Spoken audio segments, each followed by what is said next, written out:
The ultimate aim of history is human self-knowledge.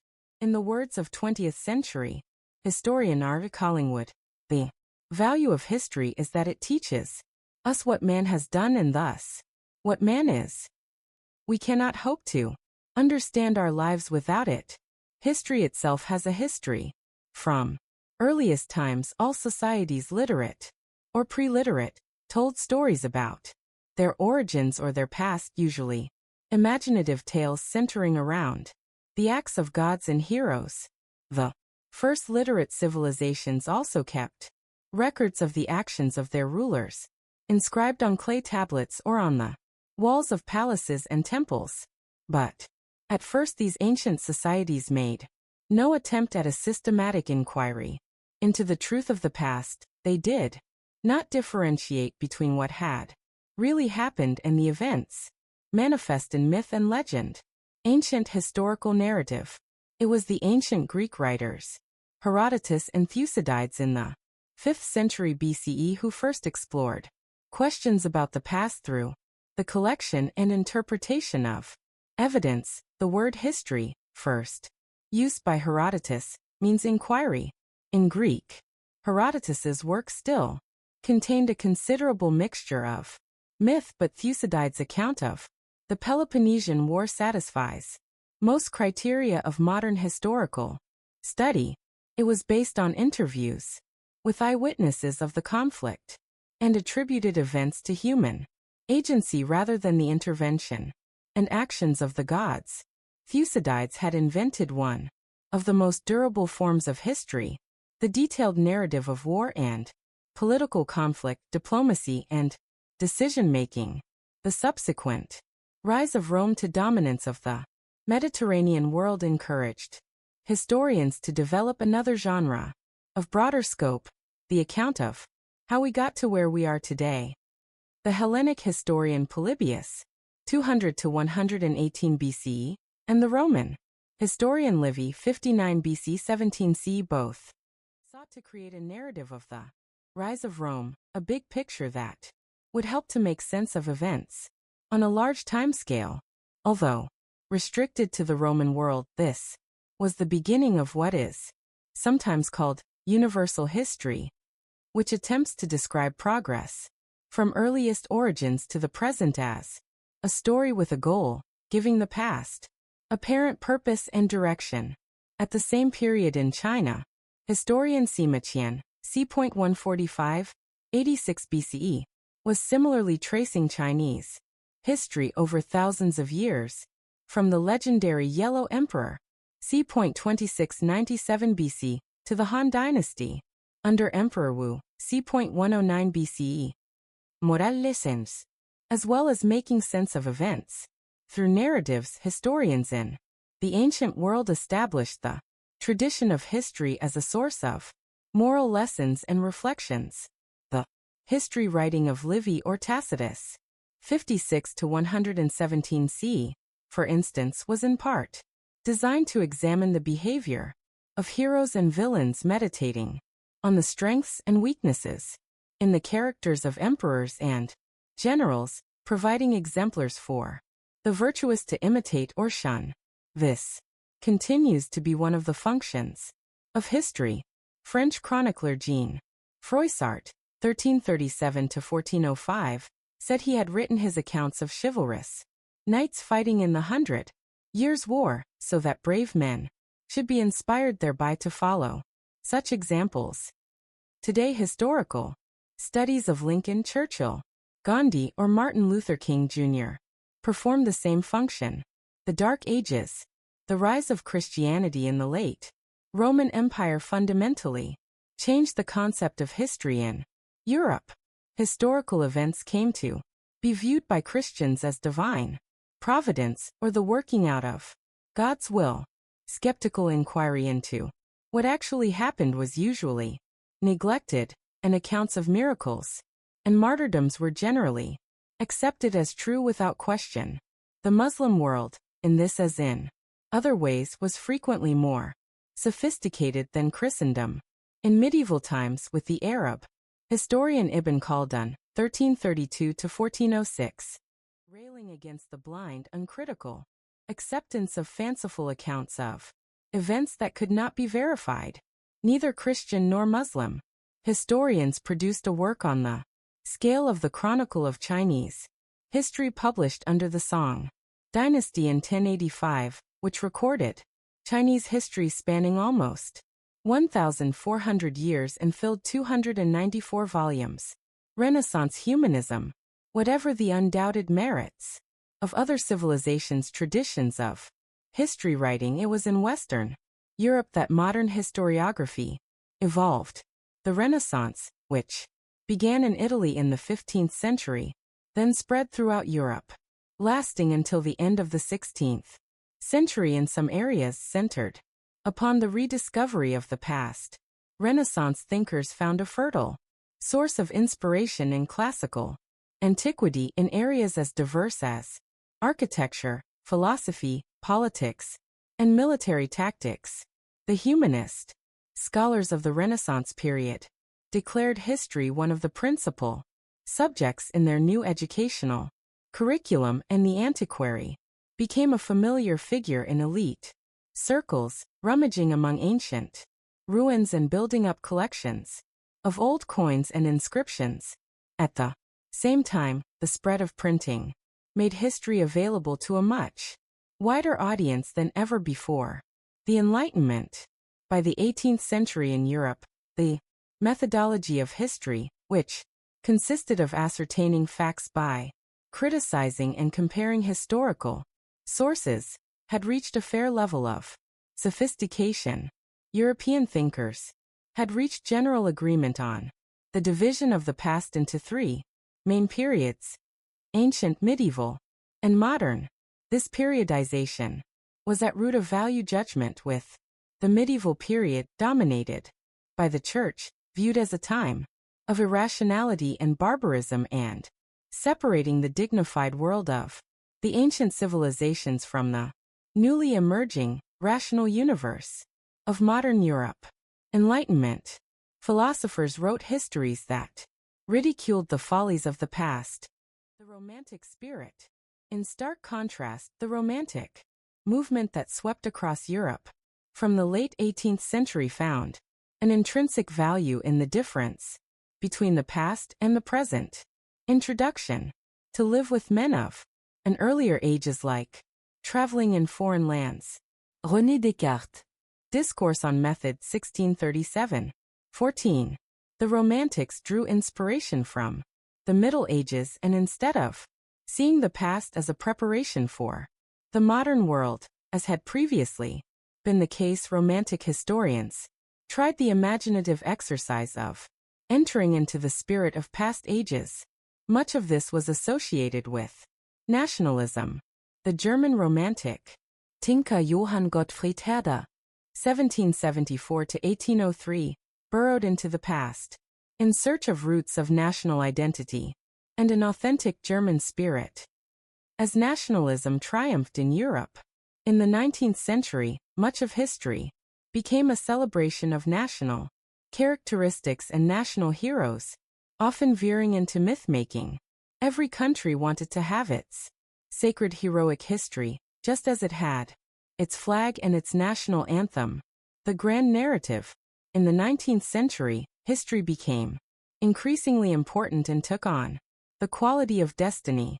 Arrogantly, European civilization saw itself as the goal to which all history had been progressing, and constructed narratives that made sense of the past in those terms. The German philosopher Georg Wilhelm Friedrich Hegel, 1770 to 1831, articulated a grand scheme of history as a logical development, which culminated in the end point of the Prussian state. Philosopher and social revolutionary Karl Marx, 1818 bis 83, later adapted Hegel's scheme into his own theory, historical materialism, in which he claimed that economic progress, which caused conflict between the social classes, would inevitably one day result in the proletariat seizing power from the bourgeoisie, while the capitalist world order collapsed under its own inner contradictions. Arguably, Marxism was to prove the most influential and durable of all historical grand narratives. Like other areas of knowledge, in the 19th century history underwent professionalization, and it became an academic discipline. Academic history aspired to the status of a science, and the accumulation of facts was its avowed purpose. A gap opened up between serious history, often heavy on economic statistics, and the colorful literary works of popular historians, such as Jules Michelet, 1798 to 1874, and Thomas Macaulay, 1800 to 59. The rise of social history. In the 20th century, the subject matter of history, which had always focused on kings, queens, prime ministers, presidents, and generals, increasingly expanded to embrace the common people, whose role in historical events became accessible through more in-depth research. Some historians, initially those in France, chose to disregard the history of events altogether, preferring instead to study social structures and the patterns of everyday life, beliefs, and ways of thinking, mentalites, of ordinary people in different historical periods. A Eurocentric approach. Broadly speaking, until the second half of the 20th century, most world history was written as the story of the triumph of Western civilization.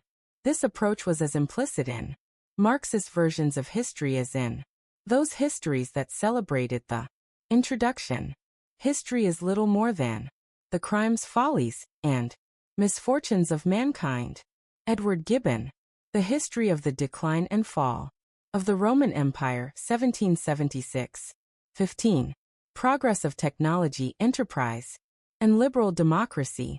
It did not necessarily imply optimism. There were numerous prophets of decline and doom, but it did suggest that essentially history had been made and was still being made by Europe and European offshoots further afield. For instance, it was deemed acceptable for respected European historians to maintain that Black Africa had no significant history at all, having failed to contribute. In the course of the second half of the 20th century, the notion of a single purposeful historical grand narrative collapsed, taking Eurocentrism with it. The post-colonial, postmodernist world was seen as requiring a multiplicity of histories, told from the point of view of many different social identities. There was a surge of interest in the study of Black history, women's history, and gay history, as well as histories narrated from an Asian, African, or American Indian standpoint. The marginal and oppressed in society were reassessed as agents of history rather than passive victims. A riot of revisionism upturned much of the history of the world, as commonly known to educated people in the West, although often without putting any satisfactory alternative version in place of the old. For example, the puzzlement that resulted can be seen in the response to the 500th anniversary in 1992 of Christopher Columbus's first voyage to the Americas. It would once have been expected to excite widespread celebration in the United States, but was in practice acknowledged with some embarrassment, if at all. People are no longer sure what to think about traditional history, its great men, and its epic-making events. A 21st century perspective. The content of the history book reflects this abandonment of grand narratives of human progress. It aims to present a general reader with an overview of world history through specific moments or events, which can act as windows upon selected areas of the past. In line with contemporary concerns, this book also reflects the long-term importance of key factors such as population growth, climate, and the environment throughout human history. At the same time, it gives an account of matters of traditional, popular historical interest such as the Magna Carta, the Black Death, and the American Civil War. The book begins with the origins of humans and prehistory, and then progresses through different historical ages to the present day. In reality, of course, there were no such clear breaks between epochs, and where there is an overlap on dates, entries are included in the most appropriate ideological era. As this book illustrates, history is a process rather than a series of unconnected events. We can only speculate on how the events we experience today will shape the history of tomorrow. No one in the early 21st century can possibly claim to make sense of history, but it remains the fundamental discipline for anyone who believes, as the poet Alexander Pope did, that the proper study of mankind is man. Introduction. We are not makers of history. We are made by history. Martin Luther King, Jr. Strength to Love, 1963. Human 200,000 years. Human 200,000 years. Regions. Ago, 3500 BC. 18. It is widely believed that the origins of the human race lie in Africa. By the usual processes of biological evolution and natural selection, the genus Homo evolved in East Africa over millions of years, alongside the chimpanzees, its near relatives.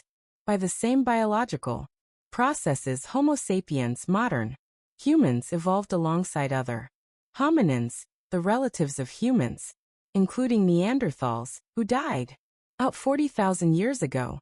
About 100,000 years ago or so, the scattered bands of hunting and foraging humans would have been almost indistinguishable from the other great apes. But at some point, precisely when is hard to define, humans began to change in a new way, not by the process of biological evolution but by cultural evolution.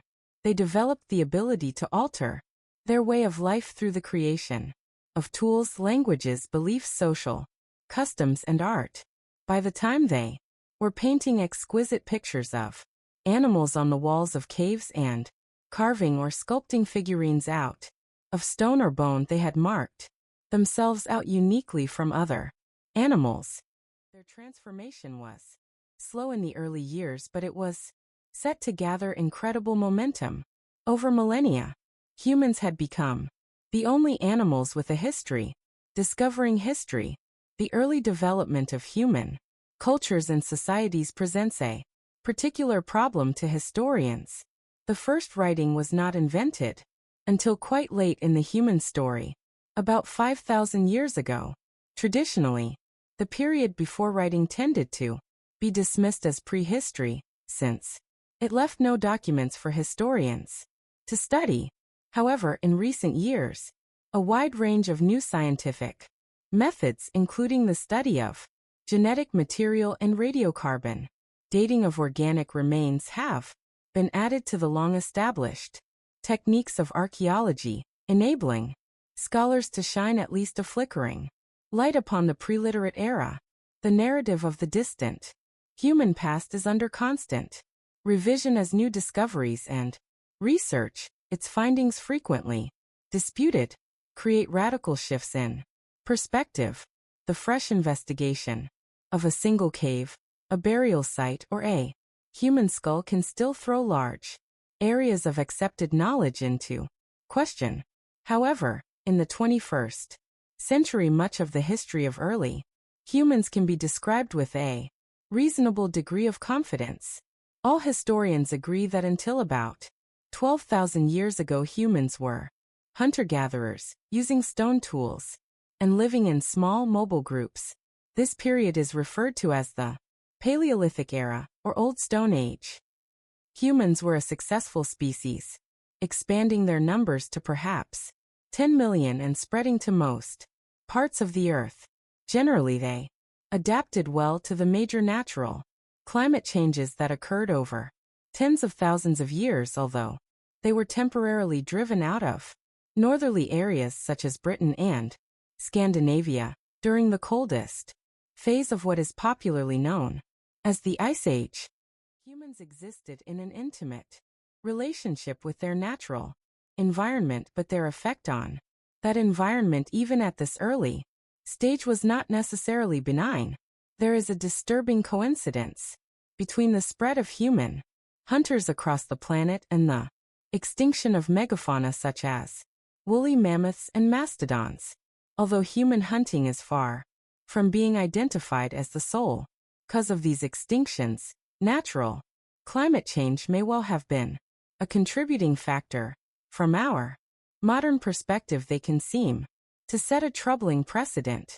The farming revolution, the hunter-gatherer lifestyle, which can reasonably be described as natural to human beings, appears to have had much to recommend. Examination of human remains from early hunter-gatherer societies has suggested that our ancestors usually enjoyed abundant food, obtainable without excessive effort, and suffered very few diseases.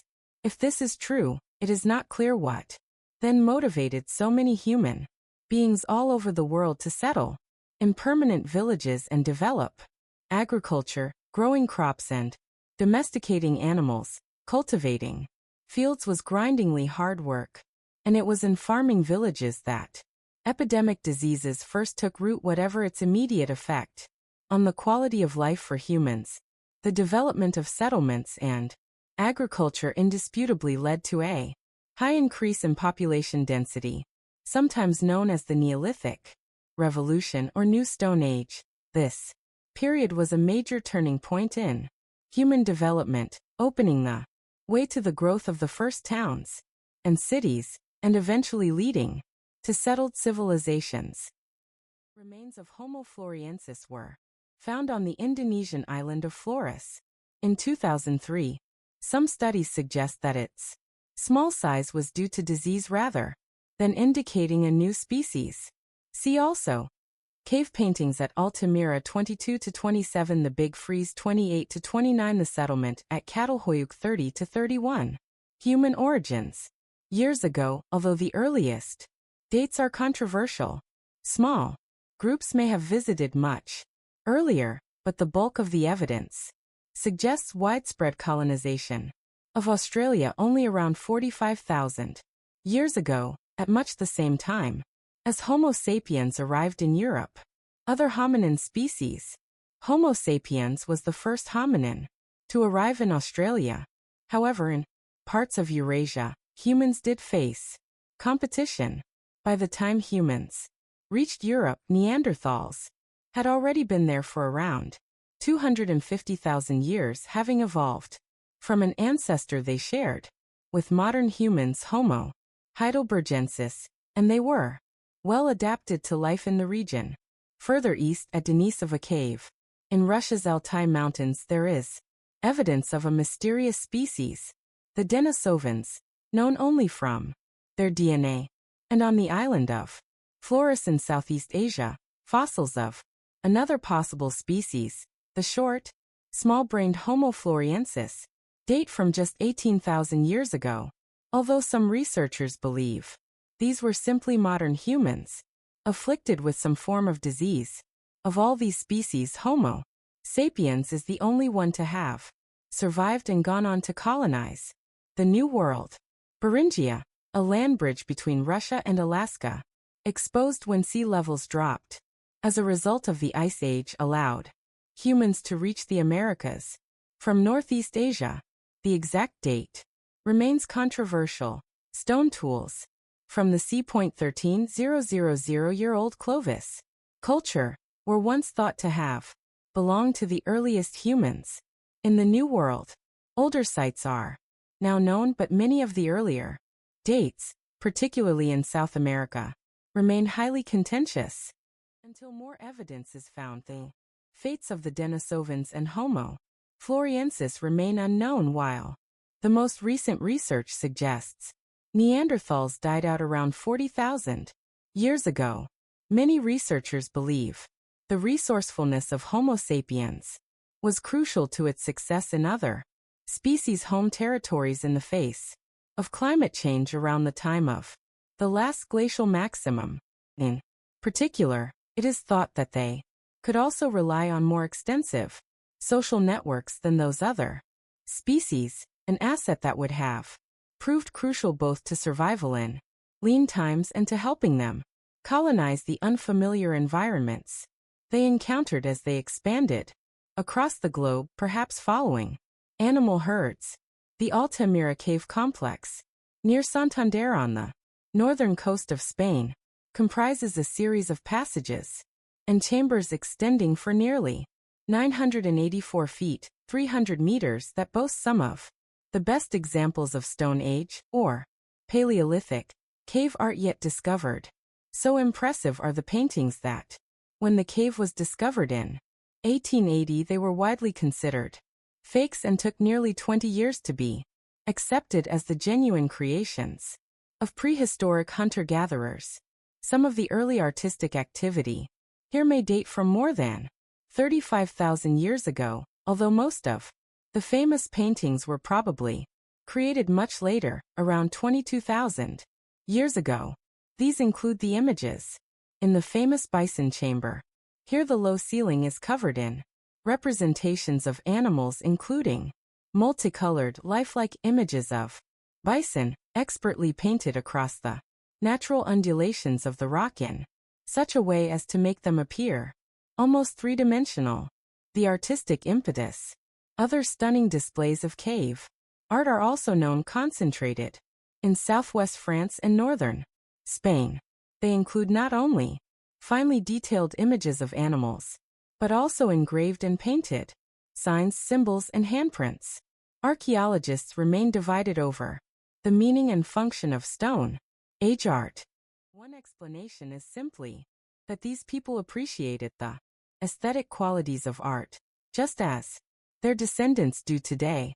Others suggest that the incredible detail of some of the images, the sex of the animal, or the season in which it was observed can still be determined. For example, may mean the paintings were a means of conveying vital survival information, such as which animals to hunt, and when and how they could be found in targeted hunting rituals. Alternatively, cave art might be linked to the world views or religions of Paleolithic people. Even today, many societies still living mainly by hunting and gathering share animistic beliefs, meaning they believe entities such as animals, plants, and parts of the landscape have spirits with which humans interact during their daily life. Many such societies, religious specialists or shamans, believe they are able to communicate with these spirits to help sick or injured people, and historically, rock art has been created by shamans during states of altered consciousness or trances as part of this communication, leading some researchers to suggest that Paleolithic societies may have had similar beliefs. Shamans are also often thought to be able to transform themselves into animals to encourage them to give themselves up to the hunter, which could also explain depictions combining human and animal characteristics, such as the lion man of Hohensteinstadel in Germany, or the sorcerer of Les Trois Frères Caves France, a human-like figure with antlers. Creating images of animals may have also been part of magic rituals designed to improve the chances of success during hunting. For societies dependent on animal resources for a significant part of their diet, the importance of such rituals cannot be overstated. Other researchers have noted that many of the handprints and footprints found beside the art in the caves seem to belong to quite young individuals, traveling down into dark, damp, and potentially dangerous caves with only a lamp filled with animal fat. Might have been a form of initiation test for young people, one that would have required a great deal of courage to endure burials and the afterlife. More evidence of human beings engaging in religious or ritual practices at this time comes from burials at the site of Dolní Věstonice in the Czech Republic. For example, 3 bodies were buried together in a sexually suggestive pose, with one of the male individuals flanking a female skeleton reaching toward her pelvis, and the male on the other side buried face down. A red pigment known as ochre had been sprinkled across their heads and across the female's pelvis. Interestingly, all 3 individuals share the same rare skeletal deformities and may therefore have been related. Although the reasons why these bodies were arranged this way will probably always be a mystery, it is clear that there was more to this burial than just the functional disposal of remains. At other sites, some individuals were buried with many grave goods, for example the complex jewelry made from dentalium shells at Arene Candide in Italy and the striking spears fashioned from mammoth ivory at the burial site of two young children in Sungir in Russia. Some researchers have suggested that these richly adorned individuals, especially the young ones, who would not have had time in their short life to establish a reputation that might account for special treatment in death, imply that hierarchies and status distinctions were beginning to develop in some groups.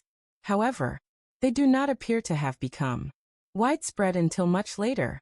It is clear, however, that for the first time, people were now increasingly concerned with what happened after death and about how the dead should enter into the afterlife, marking territory. Other researchers note that most classic Paleolithic cave art is concentrated in southwest France and northern Spain. This region would have been a relatively favorable place to live, even at the height of the last glacial maximum. More southerly, warmer climates, and hence more productive habitats, attracted dense herds of animals. As a result, people may have lived here in fairly large numbers packed closely together, leading to greater social tensions among groups vying for territory and resources. Just as human groups today, whether it be football supporters or nation-states, use symbols such as flags, costumes, and markings of cave paintings at Altamira, borders, territories, and group identities, so European Paleolithic groups may have decorated caves for similar reasons at a time when there was the potential for intense competition for resources, cooperation to survive. Such complex social interactions may help explain how Homo sapiens was able to survive in the harsh environments of Ice Age Europe.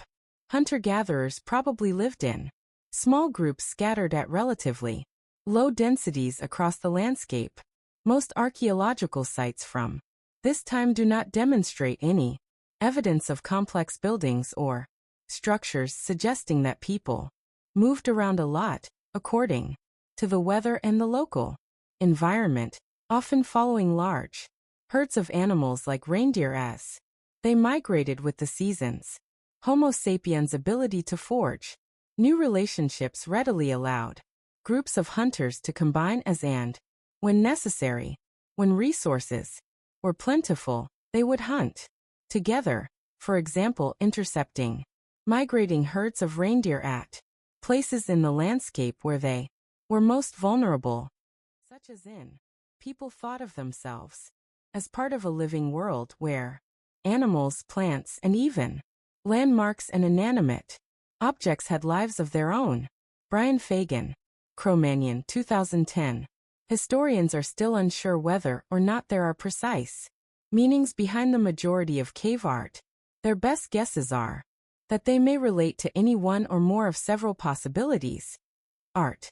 For art's sake, spirituality, initiation rites, the marking of territory, and a method of imparting valuable information about hunting. Spirituality, hunting, information, marking, territory, initiation, rites. Art for art sake. 27. Narrow valleys or at river crossings. In leaner times, these groups would split up again and range far across the landscape to find enough wild resources to sustain themselves. Early technologies. These hunter-gatherers expended considerable effort on hunting technology since it could spell the difference between life and death. They hafted elaborately worked stone tips onto spears that were then launched at the target, using atlatls or spear throwers, designed to increase the distance over which a spear could travel, and the force with which it hit its target. These tools were crucial to hunting success, so it is no surprise that some of these atlatls were beautifully carved and decorated, often with representations of the animals being hunted. Similarly, they also painstakingly carved complex barbed harpoons from bone and antler for fishing, first seeds of a society. Delicately worked bone awls and needles suggest Stone Age humans also made warm clothes out of human origins, animal skin and fur with much more care than their predecessors, and they made many other items, from jewelry finely crafted from animal teeth and shell, to figurines carved from stone or sculpted from clay. Many of these may also have been traded, gifted, or exchanged with individuals from other groups as part of large-scale social networks. The unpredictable environments of Europe during the last glacial maximum meant sharing resources with other groups in times of plenty could pay off significantly at a later date. If a group struggled to find resources in one area, others elsewhere who had previously benefited from their generosity would be more inclined to return the favor. These kinds of exchange relationships probably linked even very far-flung groups together into complex networks of individual and group relationships that were fundamental to survival in such a tough environment. Venus figurines, figurines of women carved or sculpted from stone, ivory, or clay, are a type of Paleolithic art found widely across Europe. These figurines share many striking similarities, while details such as facial features and feet are largely ignored. Feminine sexual characteristics, breasts, belly, hips, thighs, and vulva, are often exaggerated. The focus on features related to sexuality and fertility and the round body shapes depicted during the Ice Age fat would have been a precious commodity, suggests that the figurines may have played a symbolic role as a charm relating to childbirth, or more generally fertility. Some researchers believe that the figures represent a mother goddess, but there is no real evidence for such an interpretation. Others have focused instead on the fact that the figurines demonstrate widely shared cultural ideas and symbols. These would have been crucial to social interactions and exchanges of resources, information, and potential marriage partners. In the Ice Age world, an entire mammoth was unearthed in Siberia, Russia, in 1900, the first complete example ever found. A cast of it is on display in St. Petersburg's Natural History Museum. See also, the first humans arrive in Australia, 20-21 cave paintings at Altamira, 22-27. The settlement at Catalhoyuk, 30-31. The Law Code of Hammurabi, 36-37. Human origins. England. Such huge amounts of sea water froze that sea levels dropped, exposing low-lying land such as Beringia, the continental shelf that connects North America and Asia, and the route by which humans first reached the Americas. Rising temperatures. Temperatures eventually rose again, and today's relatively warm and stable climate had become established by around 7000 BCE. The ice caps melted, and rising sea levels separated Eurasia from the Americas, turned Southeast Asia into an archipelago, and made islands out of peninsulas such as Japan and Britain, thereby isolating many human groups. The impact on ecosystems was particularly severe for the large animals known as megafauna, mammoths for example.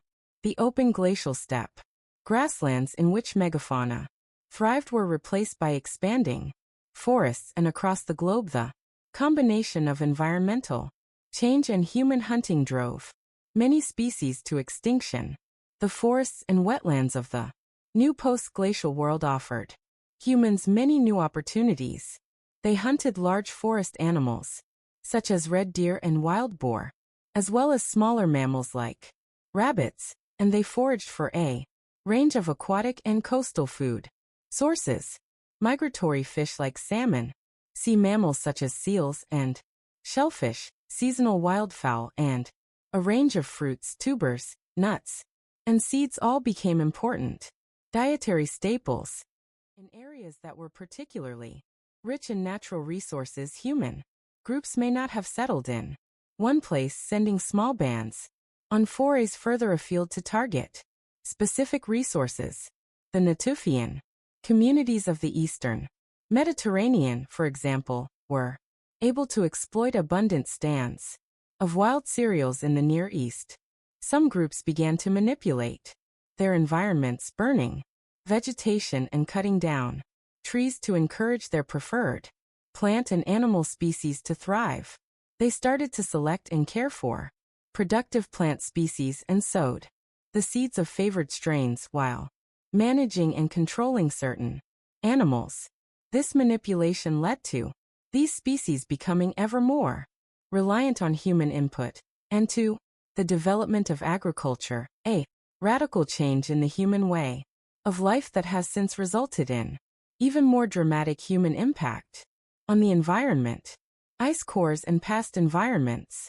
Paleoclimatologists study the elemental composition of the sediments laid down over time on ocean floors to understand how climates have changed in the past. Tiny sea creatures, known as foraminifera, absorb two different forms of oxygen, 16O and 18O, from seawater.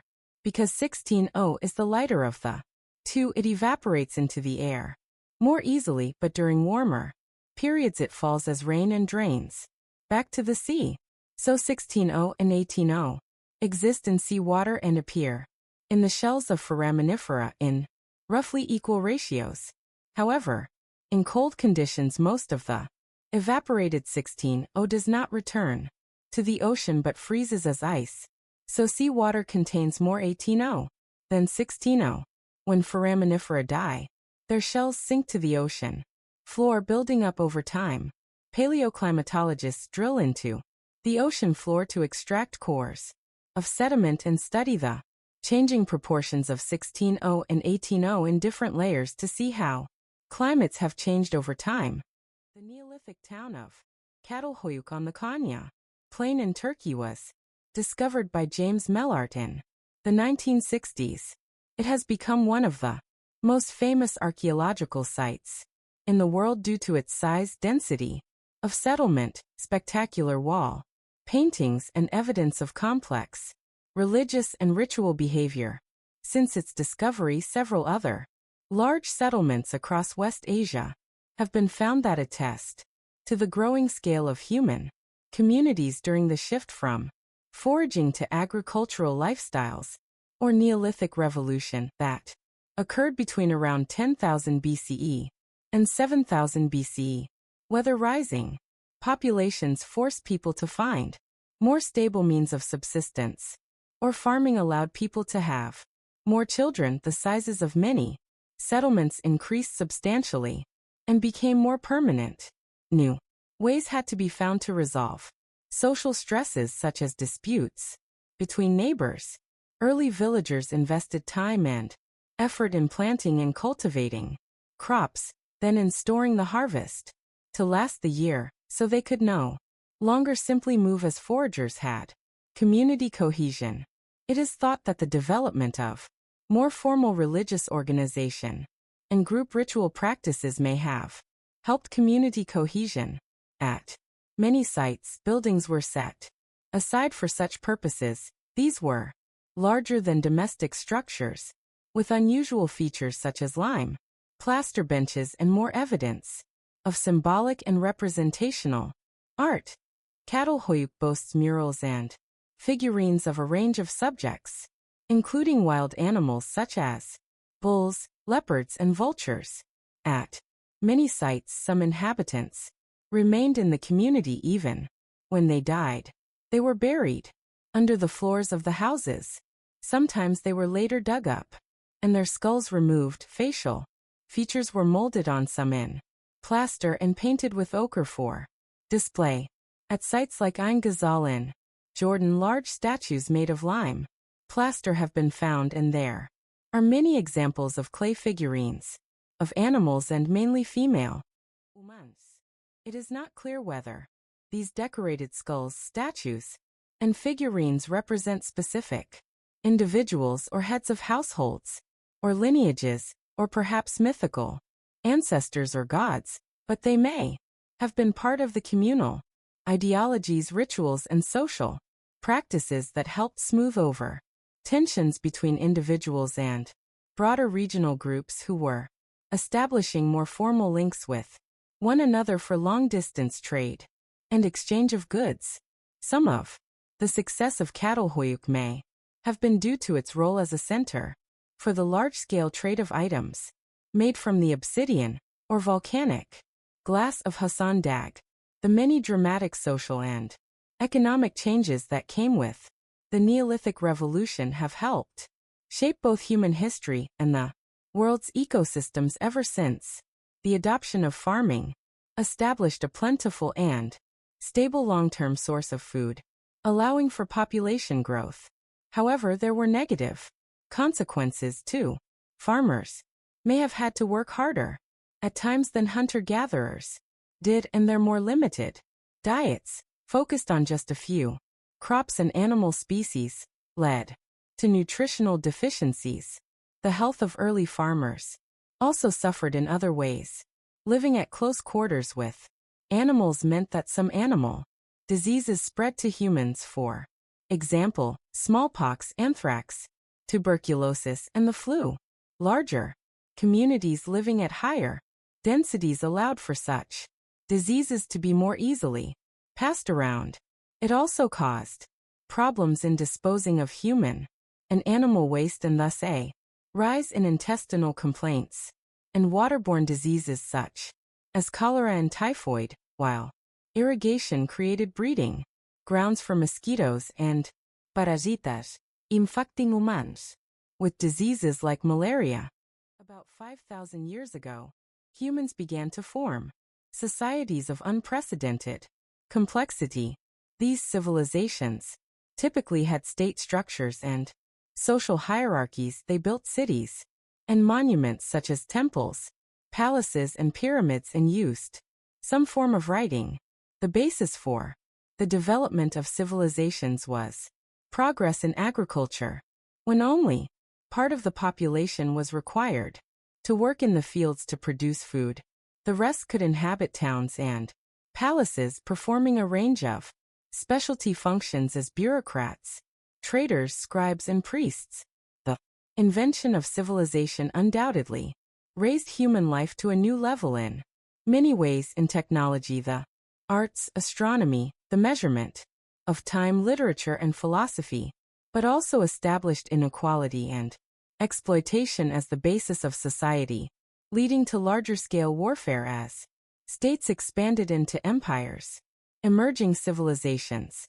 The earliest civilizations developed in areas where it was possible to practice intensive agriculture, usually involving use of irrigation systems, for instance along the rivers of the Tigris and Euphrates. In Mesopotamia, modern Iraq, the Nile in Egypt, the Indus in northern India and Pakistan, and the Yangtze and Yellow rivers in China. Although these civilizations of Eurasia and North Africa seem to have been founded independently of one another, they developed multiple contacts over time, sharing ideas, technology, and even diseases. All followed a pattern in which stone tools, the Stone Age, were replaced by bronze, the Bronze Age, and then predominantly iron, the Iron Age. In the Americas, where the Olmec and Maya developed the civilizations of Mesoamerica, the use of stone tools persisted, and most of the epidemic diseases that plagued Eurasia were unknown. From around 1000 BC, Eurasian civilizations found an innovative momentum. The use of writing evolved from practical record-keeping to the creation of sacred books and classic literary texts that embodied the founding myths and beliefs of different societies, from the Homeric tales in Greece to the 5 classics of Confucianism in China and the Hindu Vedas in India. Forms of writing using an alphabet developed in the eastern Mediterranean region and were spread by the Phoenicians, a race of traders and sailors. The Greek city-states became a testbed for new forms of political organization, including democracy, and the source of new ideas in the arts and philosophy. The influence of Greek culture spread as far as northern India, while India itself was the birthplace of Buddhism, the first world religion, winning converts beyond its society of origin. Growing populations. The ancient world reached the peak of its classical period around 2000 years ago. The world's population had grown from around 20 million at the time of the first civilizations to an estimated 200 million.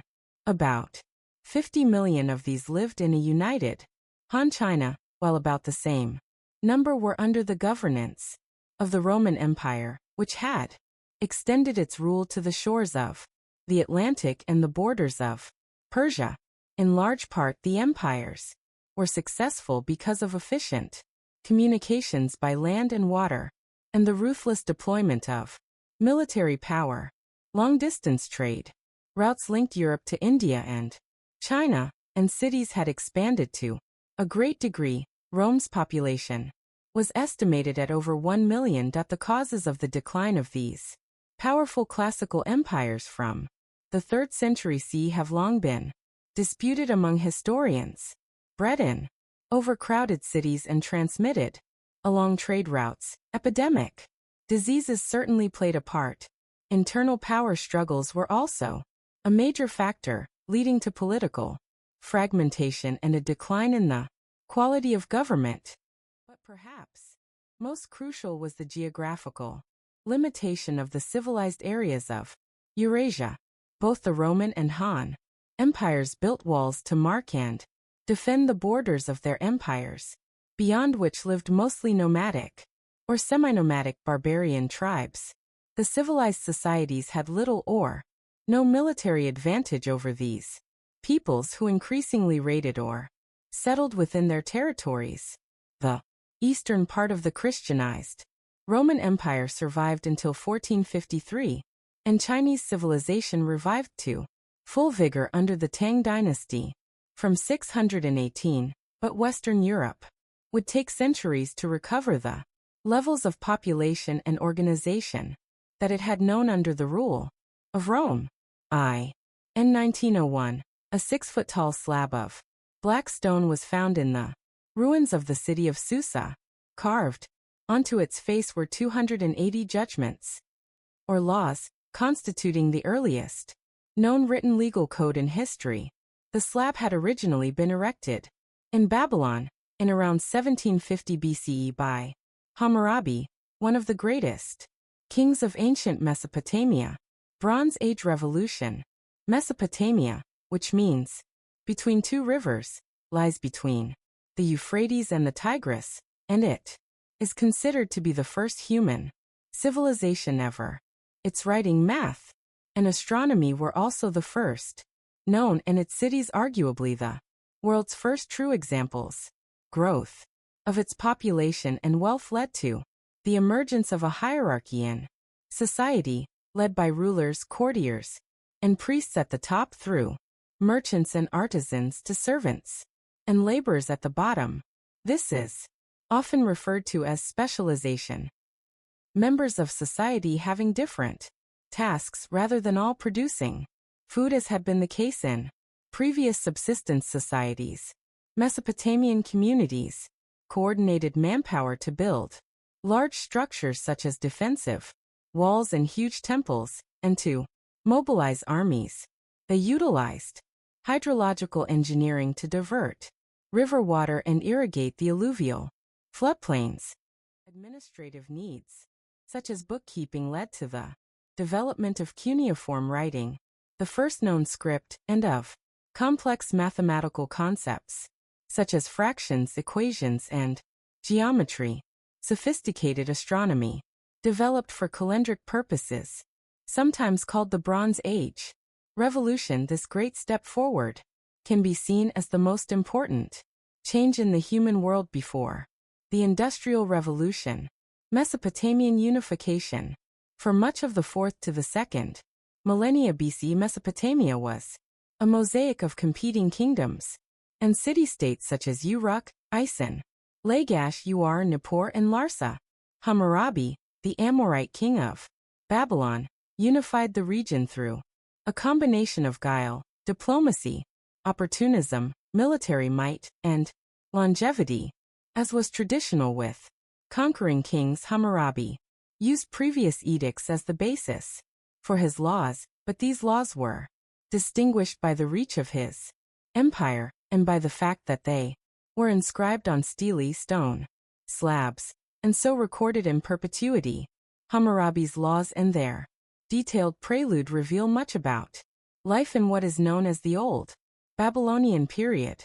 They contain judgments on matters ranging from property disputes and violence against the person to runaway slaves and witchcraft. Hammurabi's legacy. Although Hammurabi's laws seem to have carried little weight and were rarely followed at the time, and despite the fact that his empire disintegrated soon after his death, his reign was a turning point for southern Mesopotamia. He firmly established the ideal of a unified state centered in Babylon, and his laws were copied by Mesopotamian scribes until at least the 6th century B.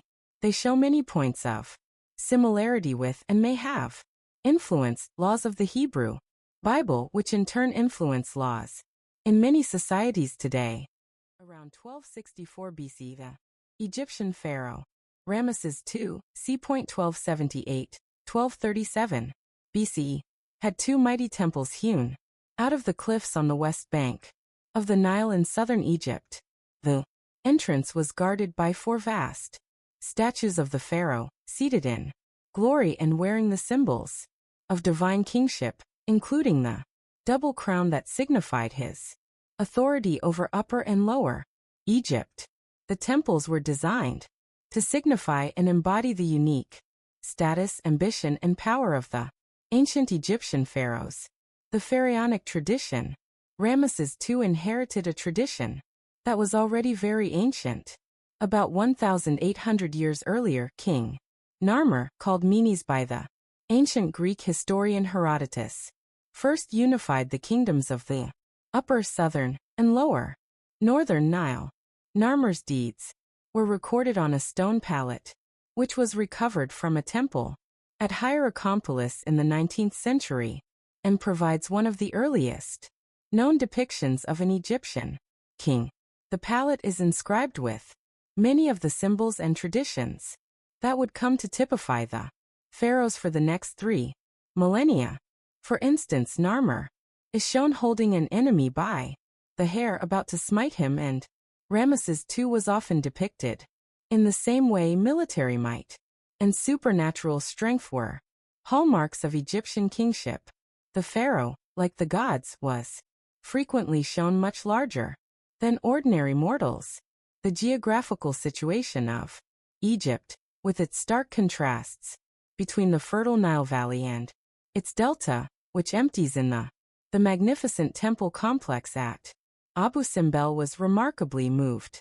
656 feet, 200 meters, inland and 213 feet, 65 meters, higher up in 1964 to 68 to rescue it from the rising waters of the Nile during the construction of the High Aswan Dam. North into the Mediterranean Sea and the surrounding expanses of uninhabitable desert gave rise to the kingdom's unique culture and civilization. The pharaoh was viewed as a living god who could control the order of the cosmos, including the annual flooding of the Nile, which brought fertilizing silt to replenish the soil. Pharaohs were also often depicted as farmers in agricultural scenes, representing their role as guardians of the land. The Old Kingdom. The Old Kingdom that followed Narmer was ruled by a succession of dynasties that were led by powerful pharaohs who channeled the bureaucratic and economic might of the unified kingdom into monumental building projects such as the construction of the pyramids. These in turn stimulated scientific, technological, and economic development, increasing trade with other kingdoms in the Near East, and the Mediterranean. In the Old Kingdom, the predominant gods were Ra, the sun god, Osiris, the god of the dead, and Ta, the creator. In the Middle and New Kingdoms that followed, which were ruled by families from Thebes, Amun became the main deity. As supreme ruler, the pharaoh was closely associated with the gods and was believed to be the living incarnation of certain deities. The New Kingdom. In the 23rd century BCE, the Old Kingdom collapsed. After what is known as the Intermediate Period, the Middle Kingdom dynasties restored unified control of Egypt. From 2134 BCE until around 1750 BCE, when they were invaded by the Hyksos, probably Semites from Syria. The Hyksos, in turn, were expelled from Egypt in about 1550 BCE, with the 18 dynasty, arguably the greatest and most important, coming to power and establishing the New Kingdom. By this time, immortality was believed to be available not just to the pharaoh, but to priests, scribes, and others who could afford offerings, spells, and mummification, and many tombs were dug into the Valley of the Kings to be filled with extraordinarily rich grave goods. Under expansionist pharaohs, such as Thutmose III and Ramesses II, Egyptian control was extended into Asia as far as the Euphrates River and up the Nile into Nubia. It was no coincidence that Ramesses built Abu Simbel in Nubia, as well as representing the divine glory of Egypt's pharaohs. Generally, the temple was a symbol of Ramesses' control over the recently conquered territory. Siddhartha Gautama, better known as the Buddha, was born at the end of the Vedic age 1800 to 600 BC into a South Asia in transition.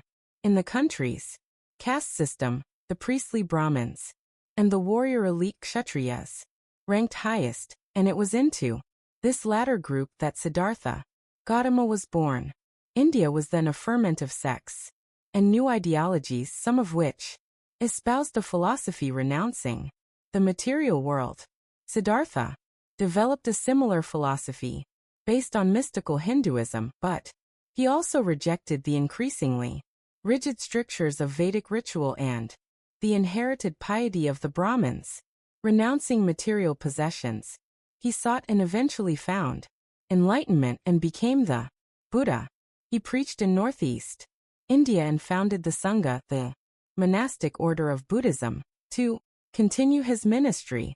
For the next 2 to 3 centuries, Buddhism remained one among several minor sects, but under the Mauryan Emperor Ashoka the Great, 304 to 232 BCE, it became India's state religion. Ashoka's reign had proceeded initially through bloody conquest, but in around 261 BCE he had a change of heart. From then he embraced a new model of kingship and religious philosophy based on a creed of tolerance and nonviolence. He extended Mauryan control, and his Buddhism, proving a powerful unifying force, succeeded in joining all of India, except the southern tip, into an empire of 30 million people. A world religion. Having established Buddhism as the state religion, Ashoka founded monasteries and sponsored scholarship.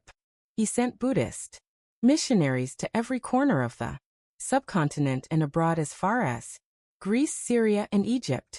His missions established Buddhism initially as an elite pursuit, but the religion went on to take root at all levels of society in Sri Lanka, Southeast Asia, along the Silk Road, in the Indo-Greek kingdoms in modern-day Pakistan and Afghanistan, and later in China, Japan, and Tibet.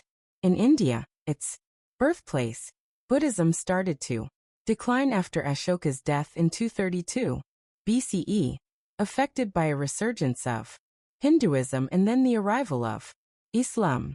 Outside India, however, its tradition and scholarship flourished, evolving into multiple strands, including Zen Buddhism, Theravada, or Hinayana Buddhism, Mahayana Buddhism, and Vajrayana Buddhism, the first religion to have spread widely beyond the society in which it originated, so the first world religion. Buddhism is also one of the oldest, having been practiced since the 6th century BC. The life history of Siddhartha Gautama is obscured by the myth and legend that has grown up around him. Different traditions give different chronologies for his birth and death, but many agree on 563 to 483 BCE, said to have been born miraculously through the sight of his mother. Siddhartha was raised in luxury in the palace of his father, King Suddhodana, Theru, leader of the Sakya clan. Aged 29, Siddhartha rejected this luxurious life and left his wife and child, renouncing material things to seek enlightenment through asceticism. Having spent 6 years wandering and meditating, he achieved enlightenment and became the Buddha, but instead of ascending to nirvana, the transcendent state that is the goal of Buddhism, he chose to remain and preach his new message, the Dharma, gathering followers who formed the Sangha, a monastic order. The Buddha pursued his ministry until he died at age 80.